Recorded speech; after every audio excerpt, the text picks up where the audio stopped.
আসসালামু আলাইকুম। আজকে ঘুম থেকে উঠে মাঠে যাচ্ছি পটল তুলতে। পটলের ভুঁইয়ে চলে এসেছি আমি।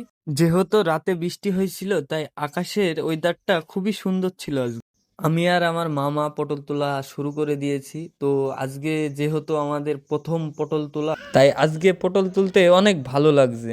যেহেতু নতুন গাছ তাই পটলগুলা হেভি সাইজ হয়েছে, তো অনেক মোটা মোটা হয়েছে আর খুব পরিমাণে পটল ধরে।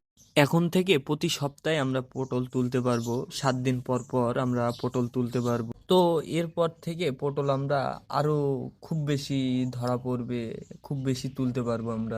আমাদের পটল তোলা কাজ প্রায় শেষের দিকে, আর এক পায়ে বাকি আছে। খুব দ্রুতই আমরা কাজ শেষ করার জন্য খুবই জোরে কাজ করছিলাম। বাজারে নিয়ে যেতে হবে। বাজারে যদি সকাল করে নিয়ে যায় তো কেজিতে 2-1 টাকা বেশি পাওয়া যায়। আলহামদুলিল্লাহ আমাদের পটল তোলা শেষ। তো অনেকগুলা পটল হয়েছে। তো আমরা এবার বাড়ির দিকে রওনা দেব। ভিডিও এখানেই শেষ করছি। আল্লাহ হাফেজ।